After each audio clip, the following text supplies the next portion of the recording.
என் உறவுகள் அனைவருக்கும் வணக்கம். இப்போ ஏன் நான் லைவு போடல, ரீல்ஸ் போடலன்னு நேரில் வந்து எங்கள் ஊரில் வந்து கேட்குறாங்க.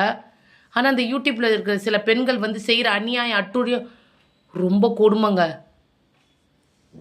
பின்னால் இருந்து பலவிதமாக தாக்குறாங்க. இவங்க செய்கிற செயல்களுக்கு நம்ம வந்து பார்த்துட்டு சொல்லிட போகிறோங்கிற ஒரு பயம். யார் யாரெல்லாம் எங்கே இருக்காங்கன்னு எனக்கு தெரியாதுங்க. இந்த யூடியூப்பில் 2 வருஷத்துக்கு மேலாவது யாருமே கிடையாது. யூடியூப்பில் எனக்கு யாரும் ஒரு உதவியும் செஞ்சது கிடையாது. என்ன எப்படி போகணும், எப்படிலாம் இதை ரீல்ஸ் பண்ணணும், எந்த விஷயமும் எனக்கு தெரியாதுங்க. தெரியாத பொழுது சில பேர் வந்து தூண்டி விட்டு பெண்கள்கிட்ட தூண்டி விட்டு என்கிட்ட தொல்லை கொடுக்க விடுறாங்க.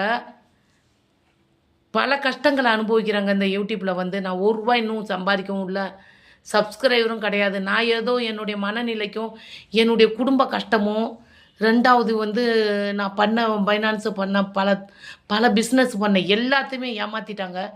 எல்லா வேதனையை மறக்க தான் நான் யூடியூப்புக்கு வந்தேன். இதெல்லாம் போவ இப்போ புதுவிதமான கதை உருவாயிருக்கு. நிறைய பெண்களுக்கு பெண்களே இதில் எதிரியாக இருக்காங்க. இதெல்லாம் யார் கேட்பா? இது வளர்ந்துக்கிட்டே போகுதுங்க. இதுக்கு காரணமானவங்க இருந்து வேடிக்கை பார்க்குறாங்க. ஒன்றும் தெரியாத மாரி நடிக்கிறாங்க. இதுக்கு பின்னால் ஆண்கள் இருக்காங்க. அவங்க தூண்டி விடுறாங்க, பெண்கள் செய்கிறாங்க. இவங்கெல்லாம் யாருன்னே எனக்கு தெரியாதுங்க. நான் சிரித்தா சிரிப்பேன், ஏதோ யாராவது போட்டாங்கன்னா அதை ரசிப்பேன். இது மட்டும்தான் எனக்கு தெரியும்.